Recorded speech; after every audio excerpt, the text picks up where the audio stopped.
The fifth one, and this is something you do as a last resort when you know that the other methods would not work for you, and especially for people who are at a stage where they are at a point where they are more likely to lose their assets.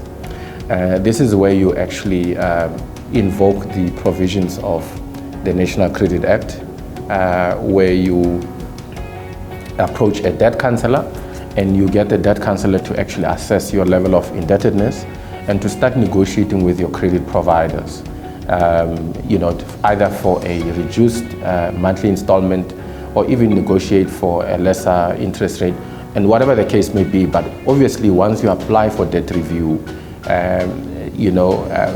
once that process kicks in, you'll be protected from any legal action that may be taken by any credit provider if you apply for debt review.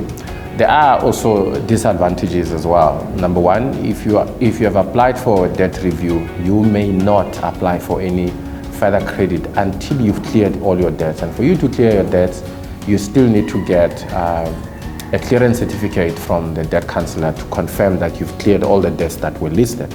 And only from that point would you be able to access any credit going forward.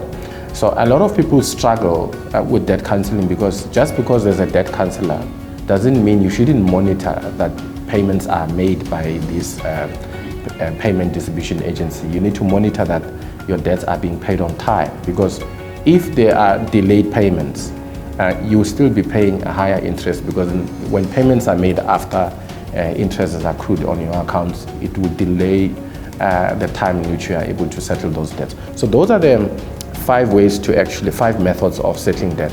For a lot of people, it's very hard to get out of debt, on a single salary. So you need to find ways to identify alternative streams of income. You need to look at how can you scale down. So for example, it might be if you cannot afford, if you're renting, you need to find a cheaper flat, or alternatively look for people that you can share accommodation, because when you share accommodation, whatever saving that you have, you actually put that back into your debt. So you may need to look at, is it really necessary for you to stay married to certain brands which are expensive, if there is an alternative? And last but not least, be careful of interrupting prescribed debt. So in terms of the National Credit Act, there are certain debts that can expire, after 36 months, like your personal account or your unsecured loan mostly.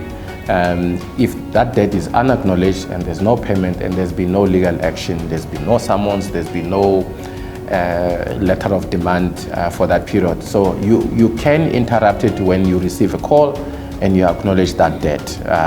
Then it means the credit provider will be entitled to collect